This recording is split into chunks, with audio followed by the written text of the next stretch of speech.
Welcome to the Virtual Memories Show. I'm your host, Gil Roth, and you're listening to a weekly podcast about books and life. Not necessarily in that order.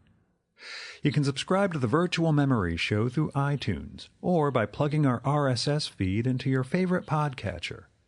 You can find the RSS feed on our websites, vmspod.com or chimeraobscura.com/vm. We're also on Twitter and Instagram at VMSPod, at Facebook.com/Virtual Memories Show, at virtualmemoriespodcast.tumblr.com, and on YouTube and TuneIn.com by searching for Virtual Memories Show. If you like this podcast, please go to the iTunes store, look up the Virtual Memories Show, and leave a rating and review for us. Maybe that'll inspire Apple to promote us a little. And of course, you can also promote us by just telling people about the podcast on social media or however else you publicize the things you like.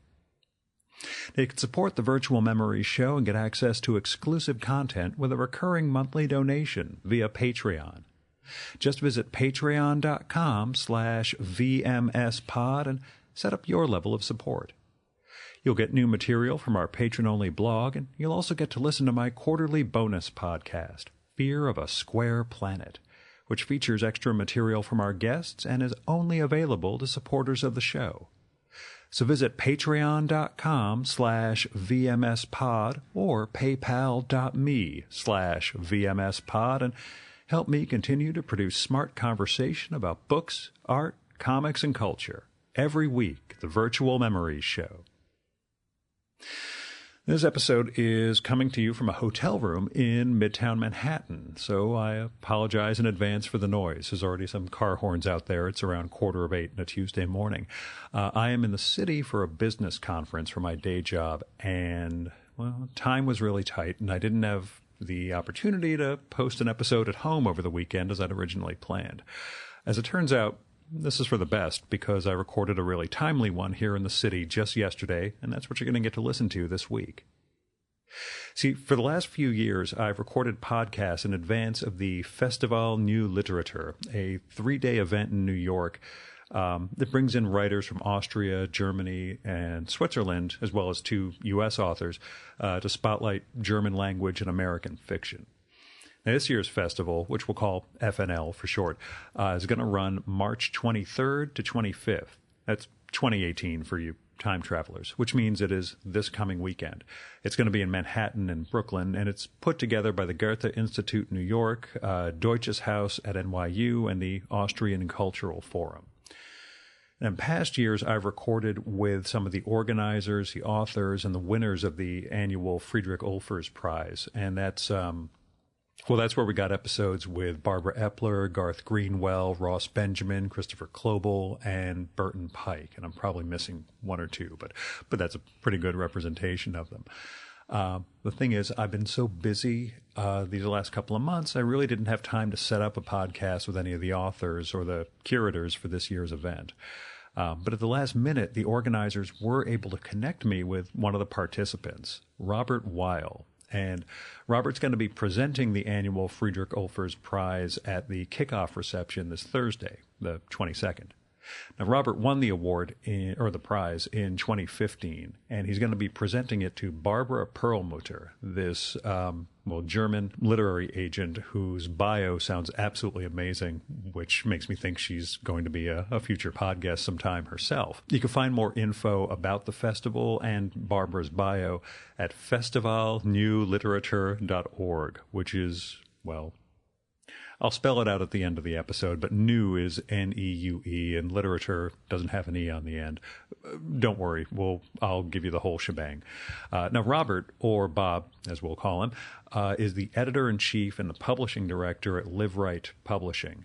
Liveright is an imprint to W.W. Norton, and if you look over the author list and some of the books that they've put out, you'll find a lot of my past guests, like Clive James, Jules Feiffer, Walter Kern, Prue Shaw, and a ton of others. Over 40 or so years, Bob's edited just so many of my favorite writers. I was ecstatic to just sit down with him and hear stories and learn more about what went into making some of the books that I just love. And as you'll discover during this episode, and as I discovered during our conversation, he actually was the editor of one of my all-time favorite books, Cultural Amnesia by Clive James. We bonded quite a bit. Anyway, getting to spend an hour or so with him just, well, it left me in one of those retrospect reveries I have where I sort of wonder what my life would have been like had I gone down the book publishing route instead of business-to-business magazines back in 1995 when I first entered the professional world. That said, experiences like this, getting to sit down with a guy like that and have a conversation over an afternoon is it's still a pretty great life, I got to say. As far as caveats go, there is my ongoing regret about life choices, but more importantly, there was a fan going in the office on Bob's desk trying to cool us down a bit. I've tried to sample out the background noise. With my laptop, it's a little bit tougher, so there's some odd audio artifacts, but you'll deal with it. Now, here's a bio for Bob, and it comes from when he won the Friedrich Olfers Prize in 2015. Robert Weil, born in Manhattan, was raised by a German-born father and a German-born mother who grew up in Sweden. He graduated from Yale University in 1977 with a degree in history. Mr. Weil lives in New York City and has lectured all over the United States as well as in Germany. He has worked in publishing since 1978 and since 1998 at W. Norton and Company, the oldest independent and employee-owned publishing company in the United States. At Norton, he served as executive editor/vice president until July of 2011, and since then he has been the editor-in-chief and publishing director of Liveright. Over the course of 40 years in mainstream American publishing, Weil has acquired and edited approximately 500 books in a wide variety of fields. And now, the Virtual Memories conversation with Robert Weil.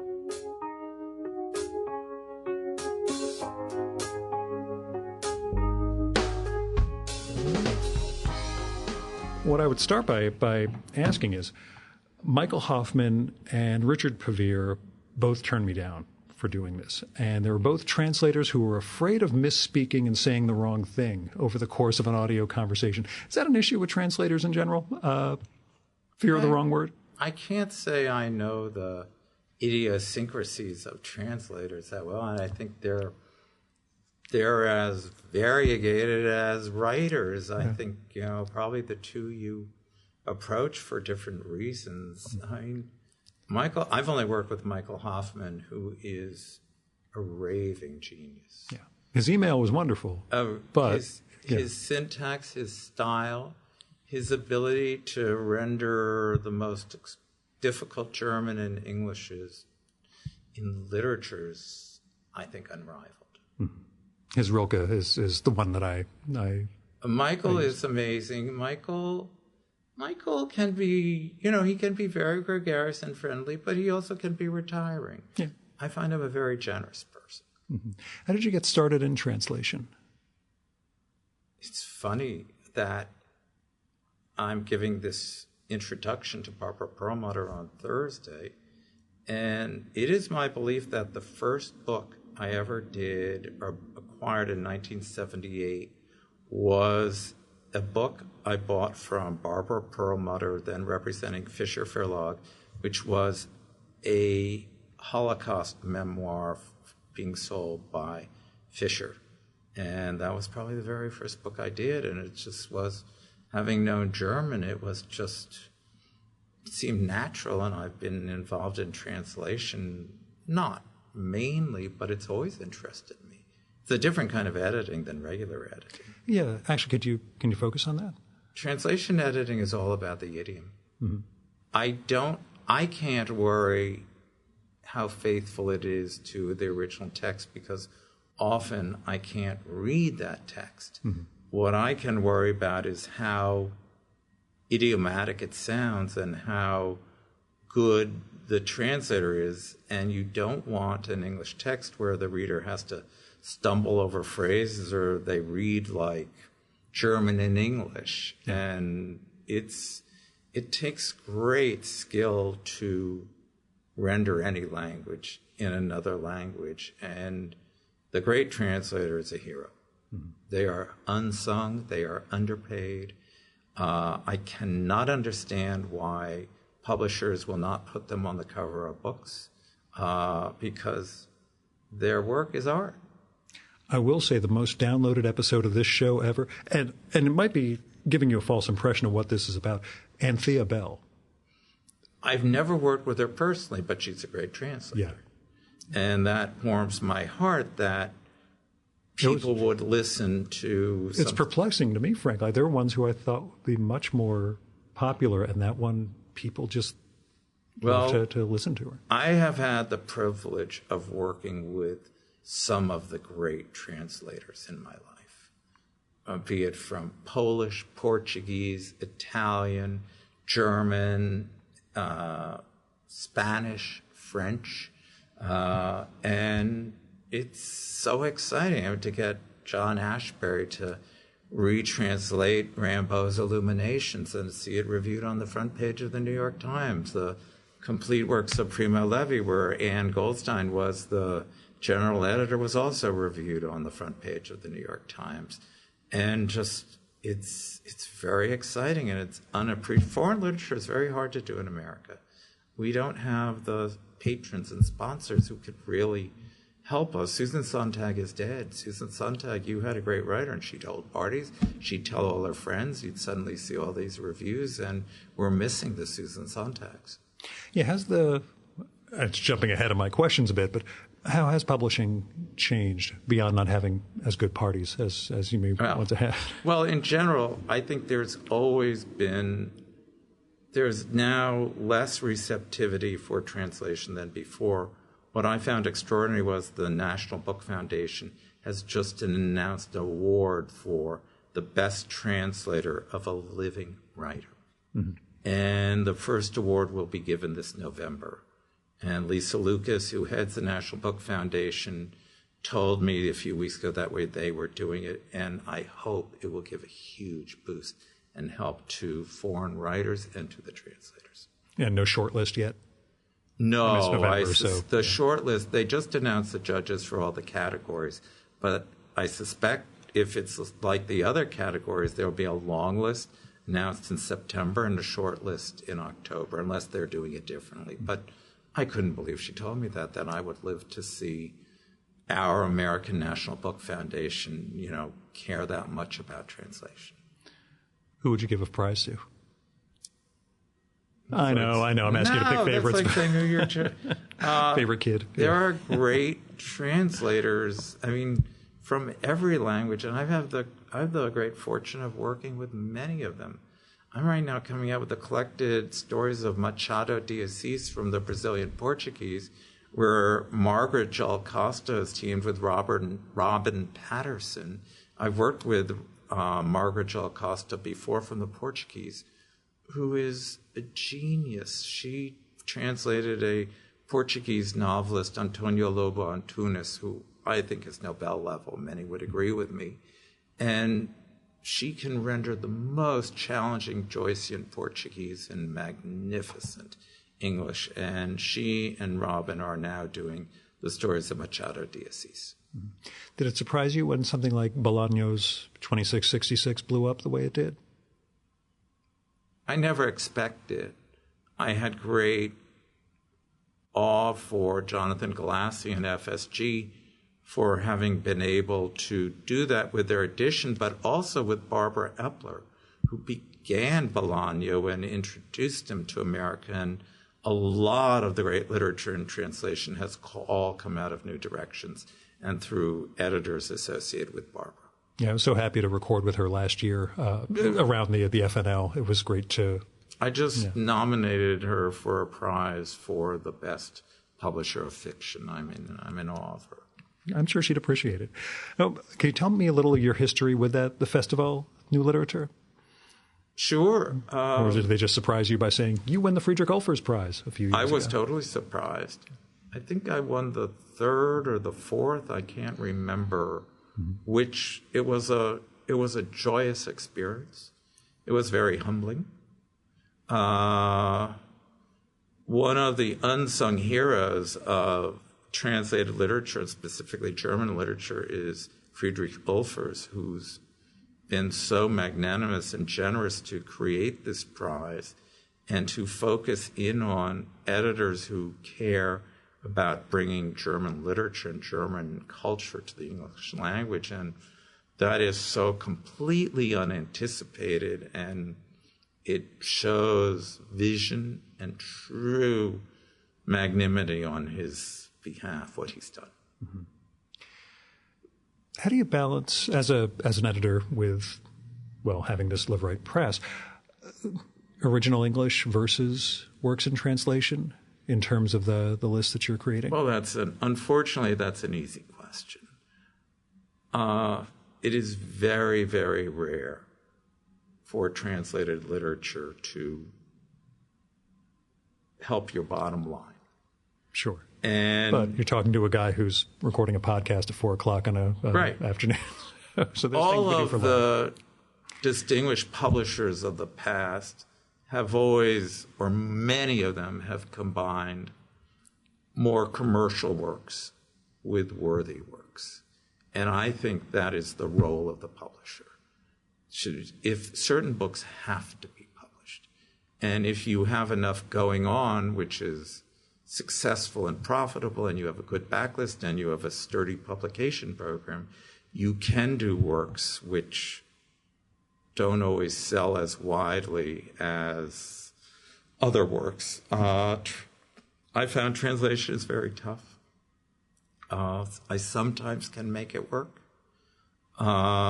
It depends on the kindness of strangers. Review editors, in that way, Henry Finder at The New Yorker has been incredibly responsive to translation. And The New Yorker, again, is one of the unsung heroes of celebrating both the translator and translated literature. And if you study the pages of The New Yorker over the last 20 years, you would be shocked at its emphasis on translation. And the reviewers who love reviewing translation, I think of Joan Acocella, who's done many brilliant reviews.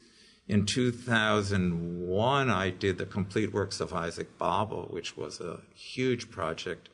And if I'm not mistaken, John Updike reviewed it. Mm-hmm. And that was just The New Yorker choosing. And just that book was a success. Antonio Lobo Antunes has been a critical success, and I believe in him. He has yet to break out commercially, but I would publish him again under the right circumstances. I've published 3 books by him in Portuguese. I tend to like often dead authors. I like bringing back classics. That's an interesting balance. Both in translation and original? Or just the translation? More in translation. Okay, I thought so, but want to make sure. More in translation. It's exciting to render. Sometimes you have to. Translation techniques have changed since the 50s. It was okay in the 50s to simply rewrite in English and to, create your own Isaac Babel, and translation standards are much harder today than they were 50 years ago. And it's just so insanely difficult to preserve a style and just create a language which soars. I wrote a blog post many, many years ago, a dozen plus years ago, of maybe 10, 12 translations of my favorite line from Anna Karenina, when Eleven first sees Kitty on the ice. And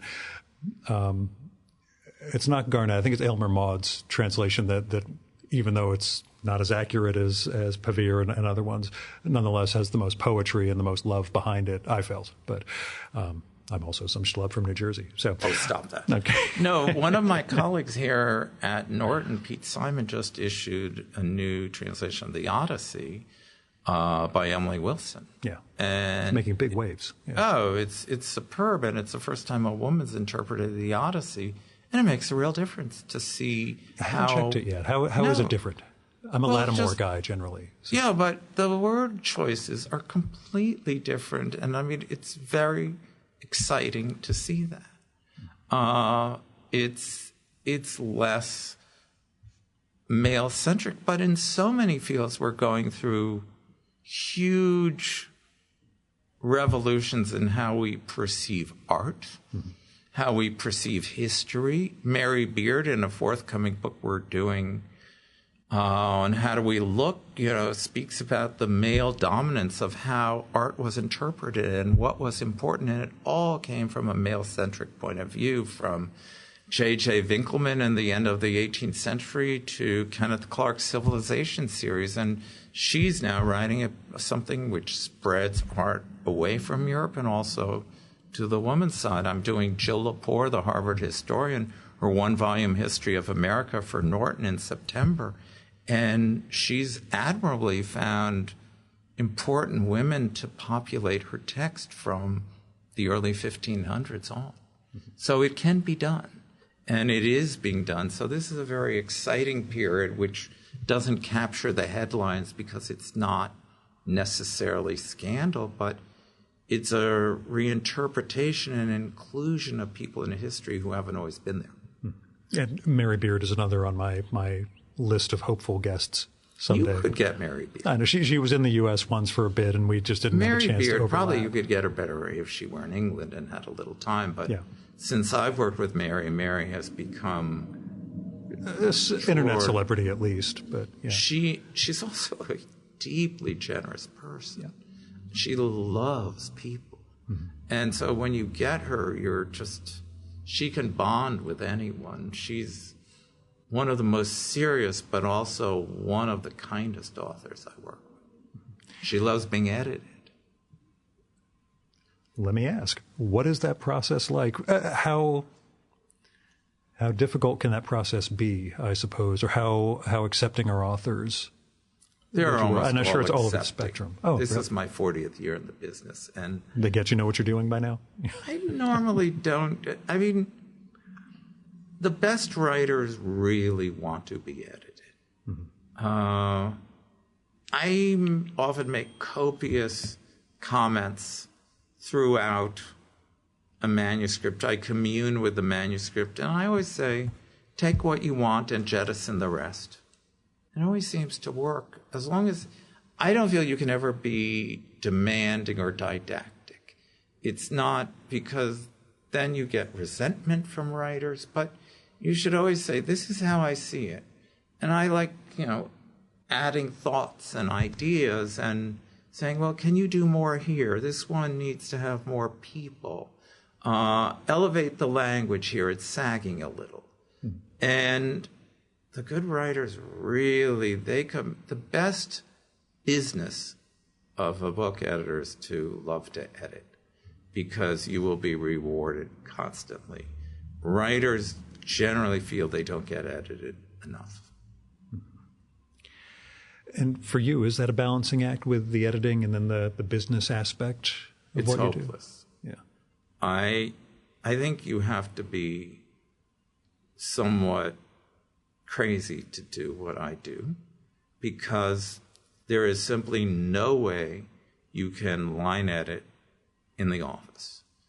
You're getting emails, several hundred a day, which demand answers, and from everything from new submissions to printing's going wrong to someone's dog being sick to, it's just, you have to do everything, and you have to negotiate. And then, at least for me, I have to do my line editing at nights and on weekends, generally on weekends and vacations, because there simply is no time during the day. It's simply, and email has made it that much more beastly a profession, because it demands immediate responses, whereas when I started in the business, people still relied on letters. See, I think you and I are in that rare boat of people who do actually feel a need for immediate response. Most people, it turns out, are willing to not get back to you for quite a while. I tend to respond almost immediately to almost everything, and people marvel over it, but I tell them, if I don't get back to you right away, it's just not going to happen. I feel that need for... I feel better at the end of the day when my email box is down to 18 or 20 or 10. And it's just, rather than, some things just remain day to day because you can't deal with them, but also you're dealing with human beings. A writer who is is facing MS and feels he has to get off a manuscript before he gets more ill. I mean, you're dealing with life and death situations often, and you don't have, it's not about you, it's about making them look good. How much of the job is, I don't mean it in a patronizing way, but relationship building or author care and management, as opposed to, the text itself? Well, I think the two are intertwined, and you can't separate them, because the language is the key to the relationship. It's a love affair through the language. And if you commune with them on the language, you will have other aspects of author care, but the job may differ for other people who are not as intimate with the words as I am. But for me, the communication begins with the embrace of the words. And I see myself often as a sculptor, sculpting the words, helping writers sculpt narratives, shaping it so that it's the best they can render it. And I think all too often the public and people do not consider editing an art. And I do think that editing is art. And that's very important to me.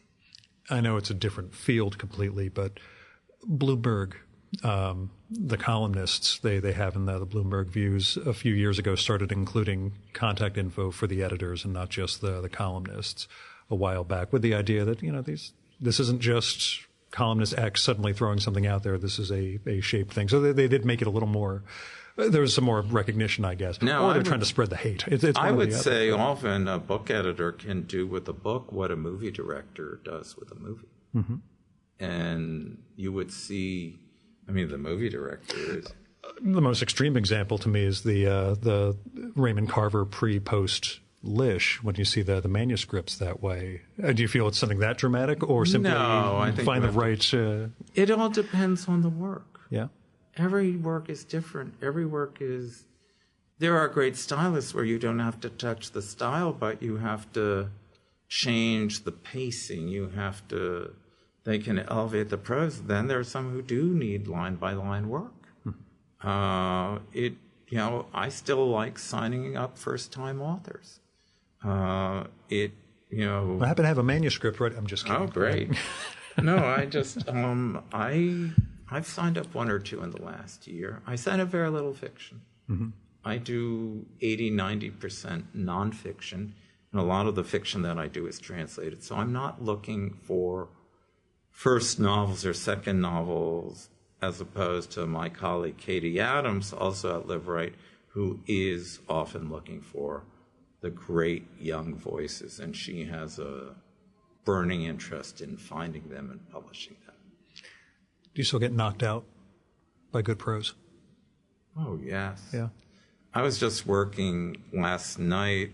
We have Alan Gerganis of The Oldest Confederate Widow and other things signed up for his epic church novel, and he sent me the first 36 pages on Friday, and his opening knocked me out.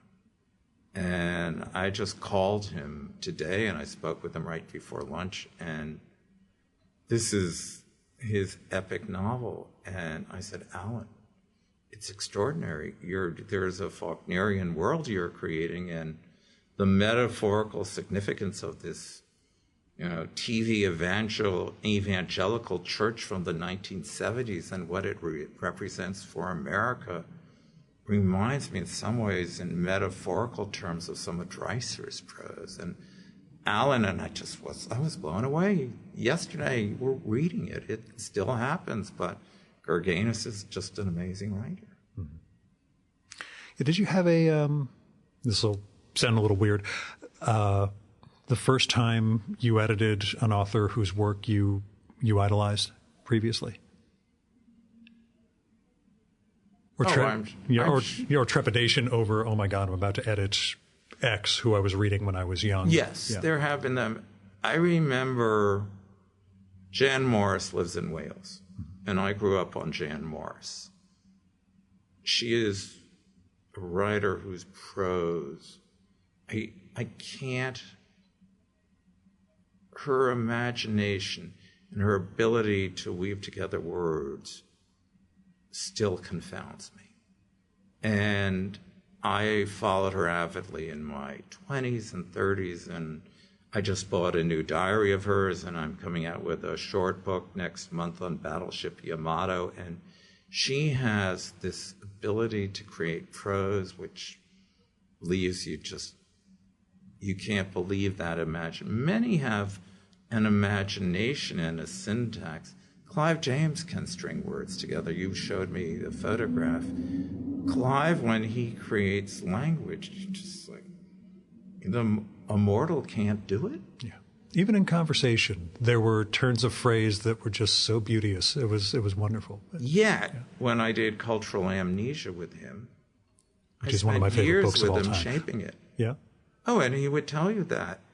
I pushed and pushed and pushed him because they originally began with essays and writings he had done way back when in Australia, and he sent me them. And I said, Clive, we have to codify them. We have to create a shape. We have to, and then he'd send me them, and I'd push them back, and you need a biography. Then you need the follow-up. Let's do it A through Z. And so I certainly wasn't writing the prose, but we worked together in creating a shape which was, the book resounded around the world. It's my favorite. It's one of my all-time favorite books. Well, it's a touchstone, and I'm so thankful that, I know this now about you. So. But Clive, that book was, even when they're the scintillating stylists, coruscating stylists, as Clive is, that book needed shape. Mm-hmm. It needed a purpose. And I saw something in his sensibility, in his morality, in his honor, which kept leading to a book. Even the title which we came up with, these were the people whom we no longer revered, but needed to revere. So there was a shape, and then we needed a photograph. So it was how do you take a genius's thoughts and language and shape it into a book? He also was unbelievably kind to work with and funny. Yeah. He was an idol. I will say, though, the one great aspect, and perhaps it's coincidental because of the alphabetical structure of the book, is that right at the center you've got that Muradov, the Russian writer who did art history, was a journalist, disappears in Wales. Yes.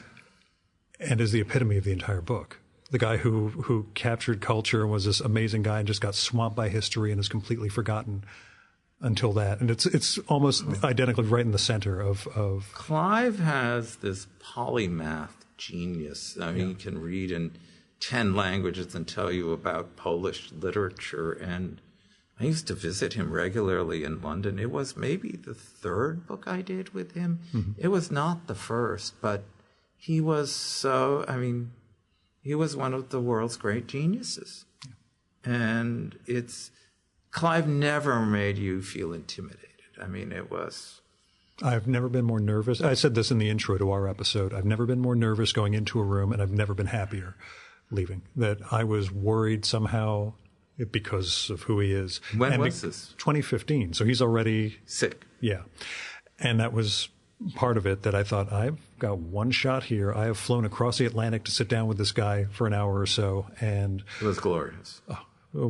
Single best day of my life. I recorded him and then his wife, Prue Shaw. And I published her too. Yeah. Her book on Dante. I told you, you've published a lot of my favorite guests on the show. Well, why do you have such a Eurocentric interest? I read widely. No, that's not the right reason. I wonder about who I would have been had the war not shaped the history of my family. Mm-hmm. At the same time, I haven't read Joseph Roth, who I know I have to. I know you're going to get up and leave the room now. But yeah, there's a lot of who I could have been, I suppose.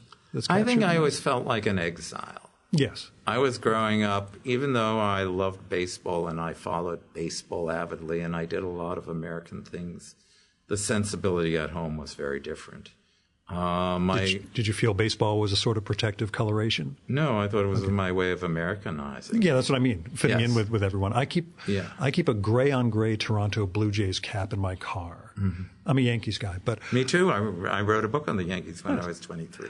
My thing is, though, if I'm ever traveling somewhere that's relatively dodgy, the hat is difficult to figure out the logo. When you do figure out the logo, so it's just Toronto. Blend in. Yeah, it's just Toronto. Nobody hates Toronto except Texas. Look at me with Mickey Mantle right there. Oh my God, that's great. I mean, do you find? Did you get intimidated by being around a famous athlete more so than a great writer? Probably in those days, I felt intimidated. Now we're all jaded. Maybe I'm not jaded, but there are not too many people I get intimidated by. I did a wonderful book last year with Francis Ford Coppola, Live Cinema. And what a generous man to work with and go back and forth with his ideas and bring out his thoughts. I mean, that was not at all intimidating. Even Freeman Dyson, who I'm publishing next month, who's 94 and one of the greatest physicists in the world, I just was there to edit the book and just hear this is what you want, I think should do. And he was a joy to work with. I haven't worked with him face to face in person, but he loved being edited and he was hugely responsive. This was taking his letters written over 40 years from America to England and shaping them into an autobiography as told through letters called Maker of Patterns. But you get the entire history of 20th century science traveling through these letters, and it reads like an autobiography. And he was very responsive. I guess I'm a little bit grizzled. I don't have the nerves that as a kid I had. Yeah, I tend not to get worked up with these. Again, the stakes are relatively low outside of me thinking the other person's going to think less of me, but it's more the potential last time or last chance.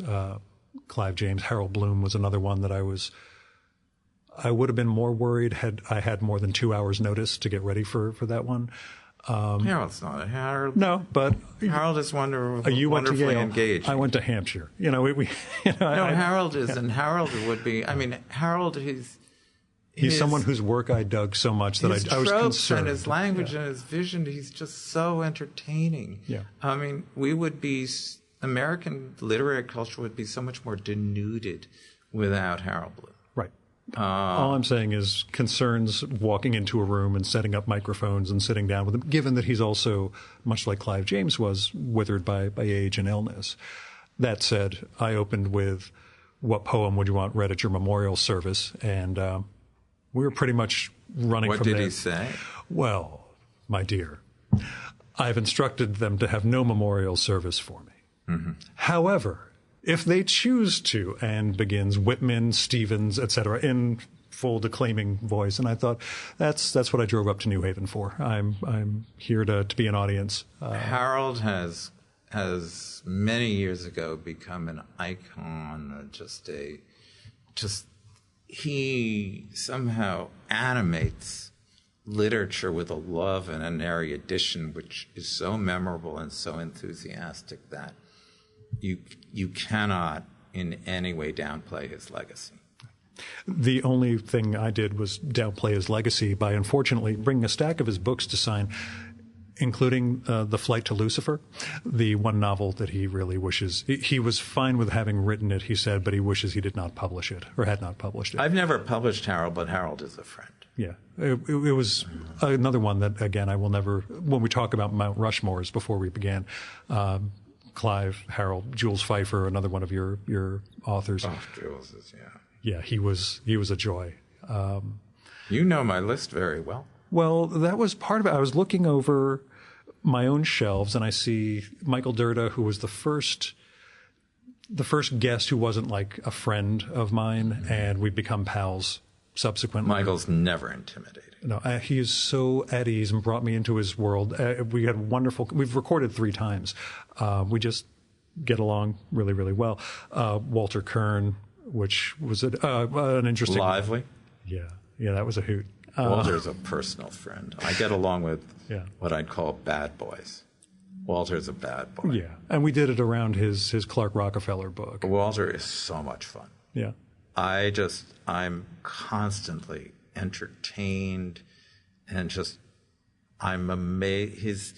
Walter, you mentioned certain authors where you feel a little inadequate.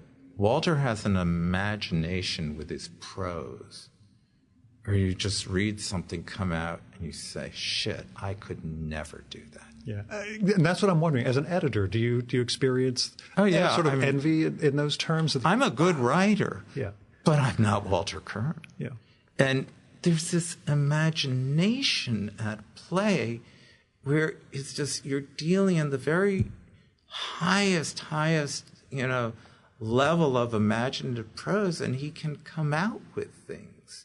And it's like, I could never do that in a million years. Yeah.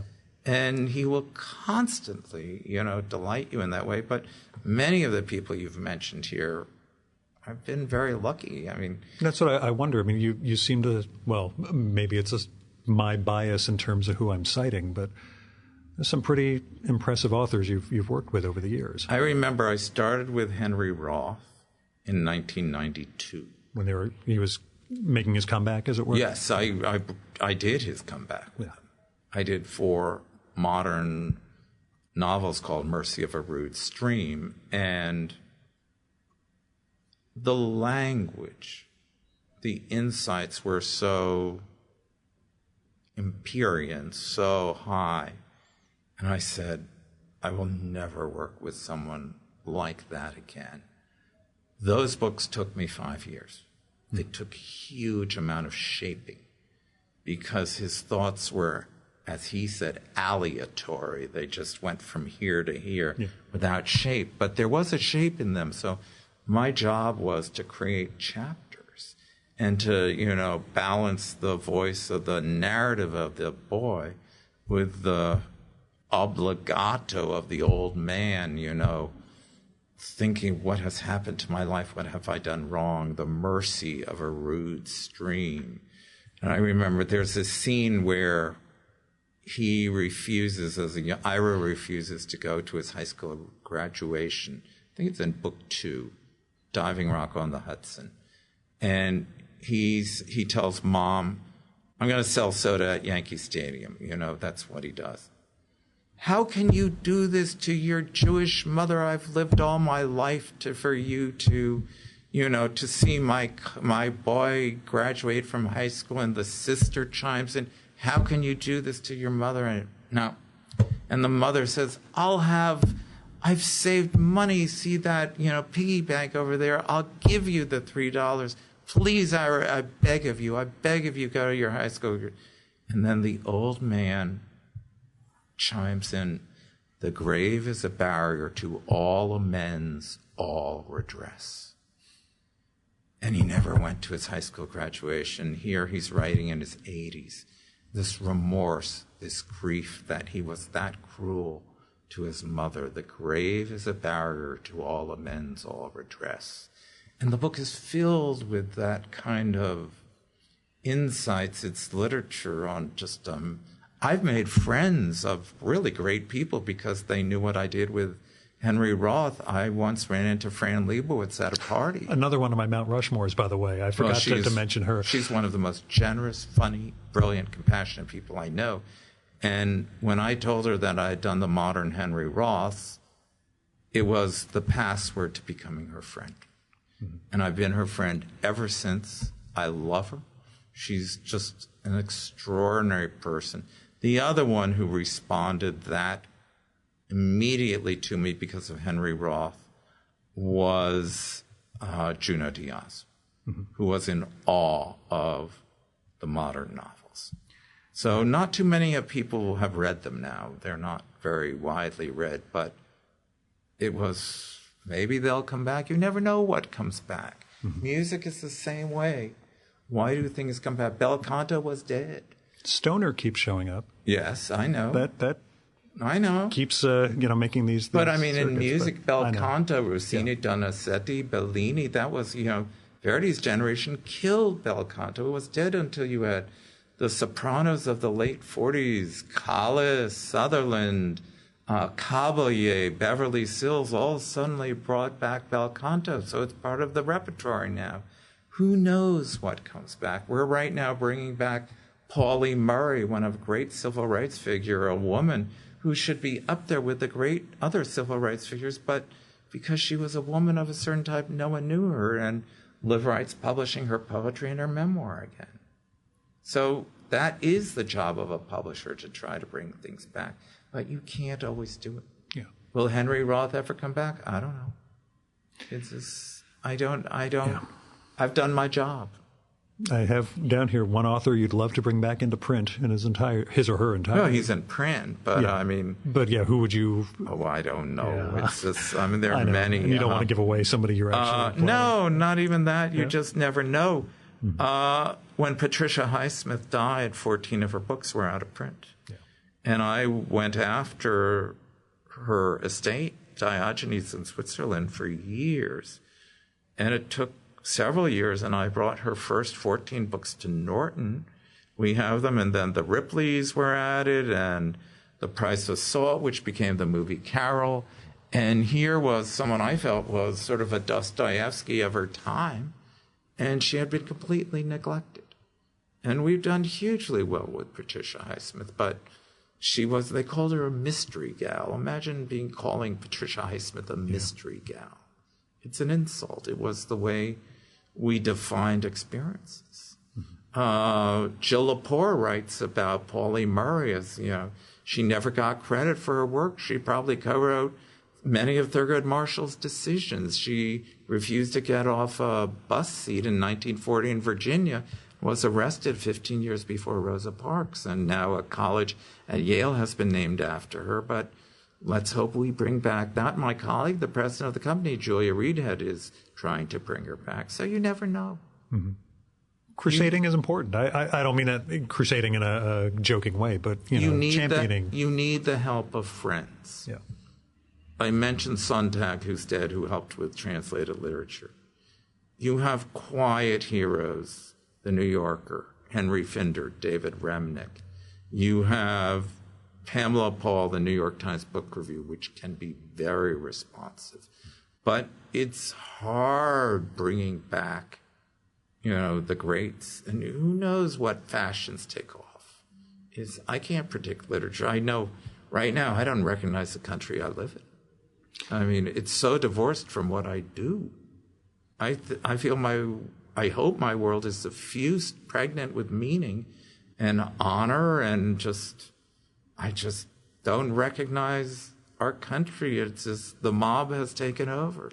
The morning after the election, in the Slough of Despond, where I considered bailing on this because what the hell's the point, I thought of the very end of Invisible Cities by Calvino, where he tells you what to do when you're stuck in the inferno. Yeah. But that was all I could do to try to figure out some way of changing. It's not even conservative or Democrat. It's just humanity. The lack of culture. It's humanity. Yeah. It's and my friend Cynthia Ozick will speak of the love of language, the love of meaning. I spent 7 years working with the Oxford and then British political philosopher Alan Ryan. And I did his History of Western Political Philosophy. And he has in that section on Machiavelli, he writes about beware of the tyrant who's especially good at manipulating the mob and the masses. Machiavelli says that is the most dangerous man. The beginning of 2016, when I sit down with Harold Bloom, I ask, what are you reading? And he says, it can't happen here. And I said, come on. Really? I mean, you don't think this seriously? He said, Gil, it is much more serious than you think it is. And he turned out to be right. But that was 10 months before the election. I was predicting Trump's win in early September of 16. Everyone thought I was crazy. Tom Tomorrow, the political cartoonist, also, we did that summer, and he said, this is not. My colleagues will tell you that I was saying Trump would win. I met a general in D.C. I've yet to do a book with, General John Allen. He was head of the Marines. He's now head of the Brookings Institute, and he knows the Midwest. And he told me, it's not working in the Midwest. It's not working in Ohio, Michigan. I know these people. Yeah. There's a serious disconnect. You cannot only campaign in Nantucket, Beverly Hills, Manhattan, and the Hamptons. And he said, and General Allen worked for Hillary, and he's a Republican who worked for Hillary. And he said, and I just kind of knew in September, the way Joseph Roth, I published a book which didn't do anything, Joseph Roth, A Life Through Letters. It's called Joseph Roth. Didn't sell for beans, hardly got reviewed. It's told, Michael Hoffman translated it. It is his letters. And it's quite prophetic. And a lot of the correspondence is between Joseph Roth and Stefan Zweig. And here's Joseph Roth, this outcast alcoholic. He had basically left Germany in 1925. He's living in Paris. He's well on the way to drinking himself to death. And he's writing about the Nazis in 1933 and the book burnings and the auto da fes. And he's telling Zweig, you must believe me, it's going to happen. And Zweig, the most popular light-lit author of Europe in the 1930s, everyone read Zweig, you can't, he patronized Joseph Roth, That said, he at least picked up on it earlier than a lot of other. Zweig picked up, when you see his writing to Joseph Roth, it took him a long time. Mm-hmm.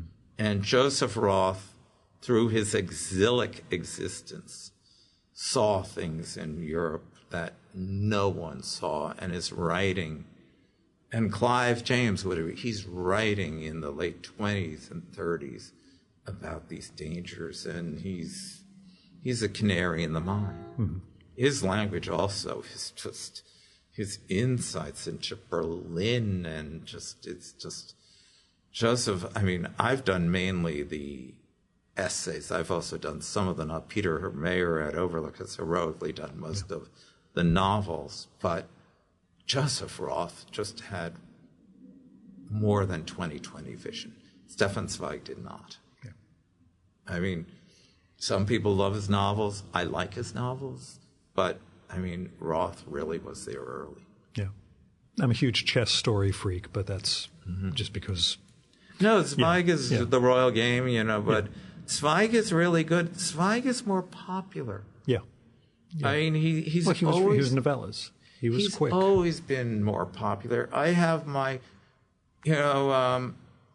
Fischer Berman Verlag moved from, I think it was Berlin to Stockholm in the 1930s and published in German in Stockholm. And my mother's family being Swedish, I have these German novels being published in Stockholm of Stefan Zweig. My grandmother read Stefan Zweig. My mother read, everyone, if you were literate, you read Stefan Zweig. Yeah. He was the most popular author of his time. Listen, in this country, Booth Tarkington was the most popular author. Yeah. Fashion changes. That's why I think when I was in grad school was the first time, perhaps they'd done it earlier, that the New Yorker did a piece on the bestseller list from 50, 60 years earlier. You wouldn't recognize it. Yeah. It's filled with authors you've never heard of and will never hear from. Well, Hawthorne is lamenting, and this is clearly sexist, the scribbling women who are cluttering up the bestseller list in the 1860s because no one will read his books. Hawthorne, I feel, has written the one novel which continues to capture America better than any other novel, which is The Scarlet Letter. Just for our need to scapegoat, our need to, punish the other, our need for quick redemption at the end, and just The Scarlet Letter, which depicts what the 1630s and 1640s is about otherness and scapegoating in a way that, just still speaks to us today.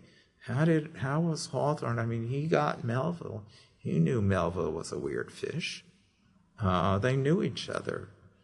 Hawthorne's Scarlet Letter, I think, Moby Dick is the great, Bloom would say, the great American novel in its language, its ambition, you feel you're in a King James Bible world of language and imagery, and speaking of the greatest imagination ever, but The Scarlet Letter is much more typical of the American character. I mean, Hester Prynne is being punished every day. And we need to find our Hester Prynnes who've had illegitimate babies. And I think this moralistic streak might run stronger in America than in Europe. Mm-hmm. That's hard to, We're a nation of Puritans. I mean, even we're first generation or so, but whatever, it's still a nation. Shirley Jackson certainly got that in the lottery. Yeah. Every year they held a lottery to stone one person. Mm-hmm. And so there is this, Melville confidence man, and all the King's Men, but there is the preachiness and the moralistic strains and the need to punish the other, which is almost as old as American literature. And, by the way, speaking of which, there was no American literature. Right. American literature, as Harold Bloom would tell you, really does not take off until after World War II. Until then, even until the 60s, and Bloom will talk about this, literature was English literature, and they threw in Henry James or Emily Dickinson as a postprandial, a little drink at the end, and this is a few Henry James stories, and you read these, Emily, and this was the arc of English literature, and you had these pioneer academics like F.O. Matheson and Newton Arvin, read Arvin's biography of Melville. But they were saying, American literature exists on its own. I mean, Melville really was not. Harold claims, I don't know how it's true, that he had to fight to teach Moby Dick in the 60s at Yale. But he's right in that Moby Dick was still this sort of succubus sort of lobbed into America in the 1920s, speaking of rediscovery of literature. I mean, Moby Dick, they didn't know what to do with. It starts. I think that Malcolm Cowley might review it in the 20s. Possibly, I don't know if Faulkner ever wrote about it, but it's still an odd bird in the 20s and 30s. Billy Budd is only discovered in the early 20s. So Melville is very much a something to grapple with. He was not Melville. I don't know how popular Melville even is today. What do people read? Billy Budd? They get something short, or they get Bartleby because it's inscrutable. It reminds them of being in the office. I love Bartleby. I'm down. That's my favorite American short story. Yeah, that's American Kafka. Mm-hmm. I mean, sometimes I feel like Bartleby. I just want to scream. Better view. I know, but I prefer not to. I just want to go off and with this sort of Munch-like scream and just say, I can't take it anymore. Mm-hmm. And I mean, that's Kafka rendered on American shores. I don't think Kafka knew Bartleby, but I mean, it's Die Verwandlung. It's the metamorphosis. I'm publishing a graphic writer, David Small, who wrote Stitches, and he's doing a book, Home After Dark, in September, which also deals a lot with scapegoating and also with sort of just Bartleby-like figures who go crazy and violence and brutality. But I think Bartleby is far more an American strain than Moby Dick. Yeah. I'll cogitate over that, but I'm it sounds. The language of Moby Dick, I mean, that can be as elevated as. One of the few who's ever rendered a vocabulary and a universe which I find maybe not quite as amazing as Melville, but extraordinary beyond Faulkner and Melville, would be Cormac McCarthy.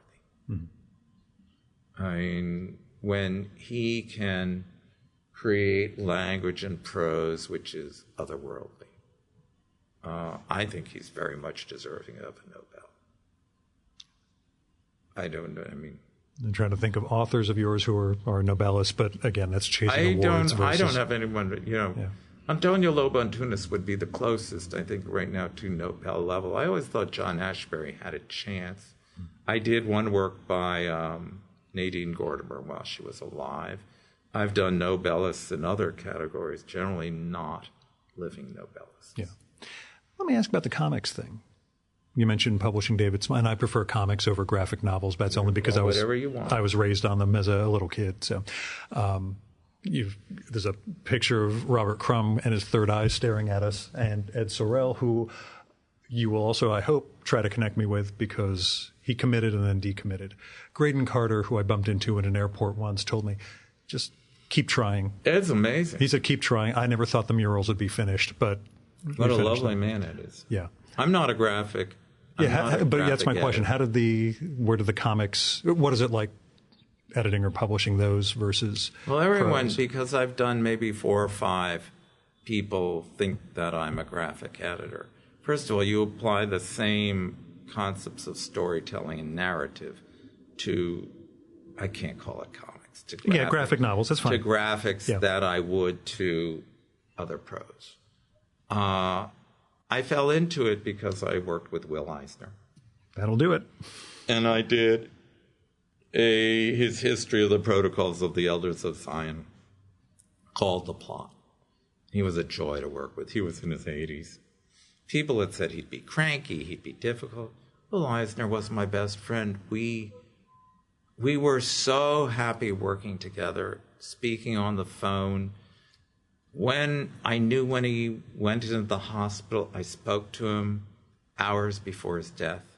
It shocked me because I thought he was getting out. He was amazing, but because of my work with Will Eisner, who I think is underappreciated, his agent, Judy Hansen and Dennis Kitchen, sold me Robert Crumb, Genesis. That was the second, and even then, Norton was leery of taking on graphics because they weren't sure it was part of their program, that it wasn't part of literature. Right. And they think they were distributing Fantagraphics. Were they then? I'm not sure. Distributing and doing themselves are different. Yeah, I know. That's what I was wondering. If they that could have was, been, but it was controversial to begin this. Now there's not a publisher in America who would hesitate about doing a great graphic work. Mm-hmm. I mean, it's become so accepted, but it was sort of, there was this taint to graphics as like boys with pimples chewing bubble gum in the 50s, and just it was Mad Magazine, and it was just, how could you? So, but the triumph of Crumb and the Book of Genesis, I mean that's one of the world's great artists. Mm-hmm. And distributed by Zwerner, whatever, and it just, I don't know, then it came to David Small, who's uncommonly brilliant, both in art and language. This is my second book with David, Home After Dark After Stitches, and then working with Jules Pfeiffer on his Kill My Mother trilogy, where he's just discovered graphic novels in his 80s. That was a joy. When he said to me, I've found the form I should be working in. So you're 84 years. Okay, that's cool. You've figured out that long-form comics and are Jules your was a thing. student of Eisner. He worked in the studio. Yeah, it all came about. And Jules is just, he found this calling. We're publishing his last, novel, Ghost Script, again this summer. And then Ed Sorel fell into place with something which Woody Allen reviewed on the front page of the New York Times. That was a hoot to read also, the Sorel book. It was a brilliant review. Yeah. So there are not too many other people I've worked with. But you kind of picked the Mount Rushmore, if we keep using that metaphor. Not picked, but Mount Rushmore came to you. What I don't quite agree with the industry is people say, this needs to be done as a graphic novel. Well, I don't say that. For me, the art is everything. Mm-hmm. And unless someone who's really great decides, I'm not in the business of creating illustrated Civil War books. I mean, they're fine, but that's not quite what I do. Sure. With me, it's like the artist has to be as potentially great as the stylist of prose. So I don't really care, I have this great rendering of X. It's just, how great is the art? Mm-hmm. And I know Spiegelman would agree with that interpretation. Chris Ware would agree with that. It's sort of, the field has expanded in a way that it's become product. And everything becomes product. Yeah. So I'm not a graphic editor. Well, that's the old Theodore Sturgeon, Was it 90 or 99% of all art is crap? I know it's over-exaggerated. We'll leave it. But for that. No, I'm what not. What was your comics background? Did you? I have no reader? background in comics. That's what I was wondering. Did you read growing up, or did this Will Eisner thing kind of just start? Will Eisner, but I love composition and design. Yeah. I love the interior design of books, probably more so than the covers. How involved are you with that? Pardon me? How involved are you with the hugely. I work with great people. The head of Live Right's production, Anna Oler, is amazing, and some of the designers I work with. On this book on politics, Alan Ryan, I have this 1,400-page history of Western political philosophy, and it set myself thinking, how do you illustrate it inside? What do? You just don't want it words. Yeah. And so I went to the internet and I looked up, Leviathan 1651. And how was it designed? And it was gorgeous. With the etchings and... Well, I mean, it's just, I'll show it to you. It was...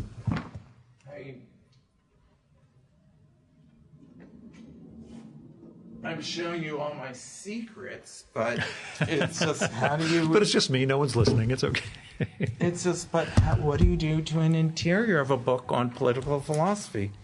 And we found this is the title page of the 1651, book. And there's material in here which we removed, but this is the whole look. I mean, these cartouches, and that's all taken from Leviathan. Mm-hmm. It worked. It reminds me a little of the Rockwell Kent Moby Dick with those woodcut illustrations. But yeah, I could see that harkening back to Hobbes. I never know where one will get an idea for an illustration. Mm-hmm. But the book has to look right. It has to feel right. And how do you have the art live up to the words themselves? They can't overpower it. But I think readers really respond to beautifully designed books. They can be subtle. I mean, it's just, you're not smearing lipstick on a book. Well, I recorded with George Lois, who's, more brash in terms of book design and. Generally, I'm not brash. Yeah. Although I respect the brash. Mm-hmm. There's a certain, I like Bauhaus style, Art Moderne style. When I did Peter Gay's modernism, Anna Oler was in her 20s, and it's a beautiful interpretation of modernism. But what a challenge to have to create the design of a history of modernism. I mean, it's not an illustrated book, but the text has to be appropriate. Right, it has to imply it. Mm-hmm. Let me ask about Live Right in general, just the reprising Live Right as a press in 2011, and you being put in charge of that as it was sort of resurrected as an imprint of Norton, and how it does or doesn't differ from Norton itself. Well, this came all about because of our chairman, Drake McFeely, who Norton bought Live Right in 1973 or 74, and it was a certain prestigious but small backlist of E. Cummings, Hart Crane, some great Black Renaissance writers, etc. Gentlemen Prefer Blondes, a little Bertrand Russell, things like that. I mean, Live Right in the teens and 20s was just the vision of Horace Live Right was extraordinary. But Drake wanted to bring it back, so he asked me in 2011 if I would be willing to do it, and I agreed. So our first books came out in March of 12. And it's not for me to really discuss, there's so many similarities between Norton and Live Right. It's hard to, That's what I was just wondering, if you feel it's different. The books I did, they're the same books I did at Norton. The early batch, I'm sure, were things you were shepherding along. We might be a little bit more academic, might do a little bit more translation, but I think there's immense quality in both lines, and Norton does many things we don't do. It's just, I come out of Norton, so it's really impossible to separate the two. Terrible question. Do you own a Kindle? No. I was hoping not. So give it your love of book design. I'm on a computer all day long. The last thing I want to do is read on a device at night, although I do a lot of reading on my phone. Yeah. I read the newspaper now at night. Mm-hmm. I still get the New York Times in the morning, and I sort of figure out what I've missed, but it's an odd way of reading because I've sort of gone, lie in bed reading the paper. And so it's a different way of getting the news. Now I almost don't want to read the news, but I can't read a book on a Kindle. Yeah. You don't. I have to, occasionally. I travel a bunch, and if I was carrying, I travel for lightness. Basically, I have 2 suits plus a tuxedo for this 4-day trip, and that's pretty much it. So, you always travel with a tuxedo? No, in this case, I have a black tie dinner Thursday, which is why I have to miss the reception for the festival. I'm bummed out about this, but now what we should mention about this festival is that I've been asked to give the laudation of the speech for Barbara Perlmutter, who came to this country in 1965. And her longevity in sort of bridging European literature, specifically German literature, and American literature and English literature is unrivaled. She's self-effacing. She can be a brilliant scholar. She's responsible for Kafka revivals, for so many different other things in this country.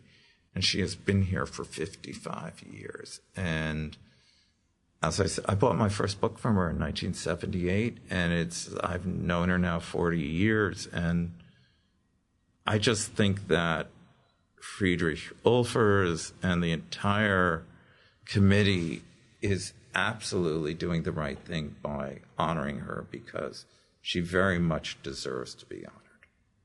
I figure I need to sit down with her at some point, because that way I'll have the last 4 Ulfers Prize. I recorded with Burton Pike. So you have Burton Pike, you have Barbara Epler, now you have me. And see, when I first started out the show, I was secretly going to try to get a winner from every Pulitzer category without telling them that's why I was interviewing them, but gave up on that shortly. I started with Derda and a few other guys and thought, I could stretch this out, but it got, you know. Can't, what categories can't you get? They're like regional news and things like that. Plus, and my lack of interest in pursuing that goal ultimately. But now did Drenka Willen win? No. I don't know the first 2 years before you. Am I the third? You were the third. Burton, who I knew nothing about. Carol I went to the Janeway festival. won before me, and sadly she's not around. Yeah. Genius. Yeah. Real genius. She was at Knopf for many, many years. Why do I think it was Drenka? I don't know. If you look Friedrich Ulfers Prize, you'll see the list of past winners on the website, which is where I did some of my research for you. But Sarah Burchtel won in 2000. Have you interviewed Sarah? No. Oh, you have to interview Sarah. Sarah, you and Sarah would get along. I'm in awe of Sarah. Sarah's contributions are immense. So Sarah, is it Carol Janeway? I don't know who else. List of winners, but that is, you would completely enjoy was established in 2013. Barbara herself will tell you her good friend Sarah is, hit the, Burton. Carol Janeway. Janeway. Carol Janeway. Sarah Burchtel,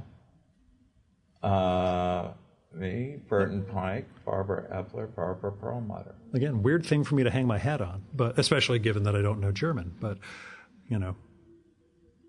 frankly, my wife and I were at the FNL the year Burton won, and he just got up there speaking, and she turned to me, "You have to interview that guy." I'm like, "I do need to," and I just went up after and pitched him on sitting down for a show. So. They do great work. But no, definitely, please interview Sarah. Yeah, I think you're going to have to give me a list and contact people to work with in future. Well, Sarah's certainly among the Olfers Prize winners. That's essential. Yeah, as opposed to selling out your authors, which I'll work on, but we'll see where it goes. But if I do make it out of the black tie dinner early, I will. And what is this dinner for? Oh, the event I'm here for in New York is the Drugs, Chemicals, and Allied Trades Week. Okay. They'll be having Will Smith for the black tie dinner, giving a speech and doing a Q&A. That's not anything to be proud of, but they had Tony Blair in the past and other. So they have money to get good guests. Yeah, and not like literature. No, well, do you really want Will Smith showing up at? Well, if he likes your books, he likes your books, I guess. Sure. I don't know Will Smith. But anyway, Robert Weil, thanks so much for coming on the show. Oh, what a pleasure! I admire your taste and your interest and the Catholicity of your breadth and knowledge is just amazing. Thank you. Thank you.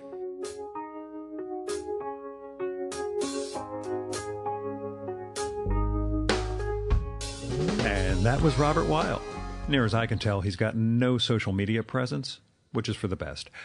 He's the editor-in-chief and publishing director of Live Right Publishing, which you can look up and which, as you could tell, publishes many of my favorite writers and artists.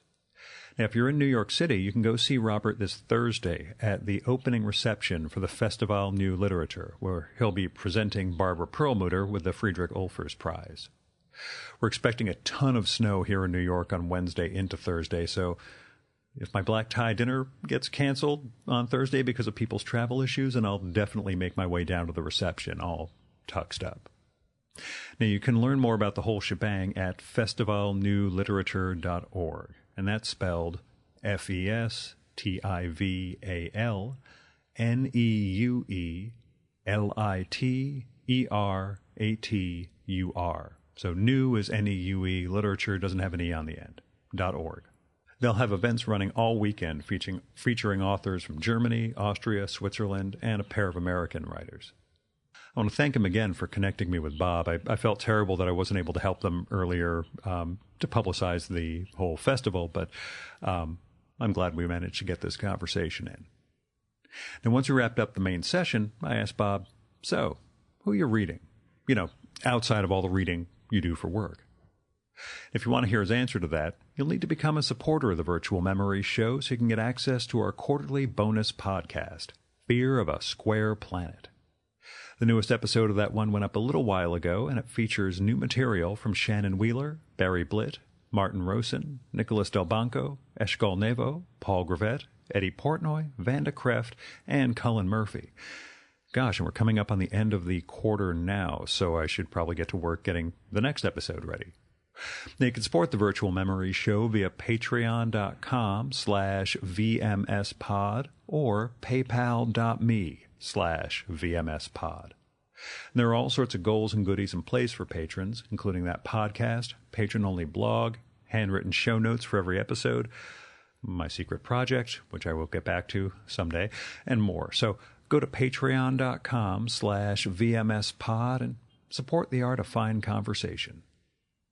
We recorded this episode at Bob's office in New York City. I'm here on business, so there were actually no pod expenses for this one. My company's paying for my hotel, parking, even the coffee.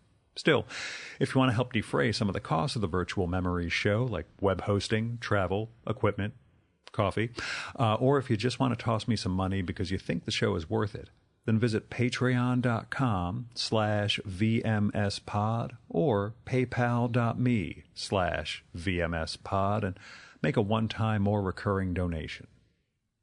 The special thanks go out to John Wendler, Fred Kish, Jonathan Kranz, Stephen Nadler, Wallace Wilde Minozzi, Noah Van Sciver, Andrew Mason, Greg Tanner, Garrett Zecker, Craig P. Steffen, Jack Les Camella, Joe Caruso, Paul Karasik, and Michael Janazik for going over and above in their support of the Virtual Memories Show.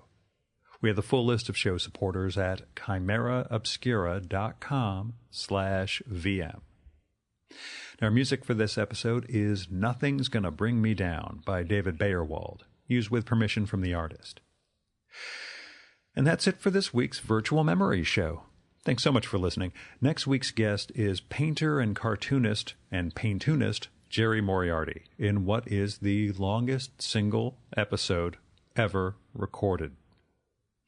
Until then, you can subscribe to the Virtual Memories Show and download past episodes at the iTunes Store. You can also find all our episodes and get on our email list at either of our websites, vmspod.com or the much more comprehensive chimeraobscura.com/VM. You can also follow the Virtual Memories Show on Twitter and Instagram at vmspod, at facebook.com/virtualmemoriesshow, at virtualmemoriespodcast.tumblr.com, and on YouTube and tunein.com by searching for Virtual Memories Show. And if you like this podcast, please go to the iTunes Store, look up the Virtual Memories Show, and leave a rating and maybe a review for us. That'll help build a bigger audience. You've been listening to the Virtual Memories Show. I'm your host, Gil Roth, and you are awesome. Keep it that way.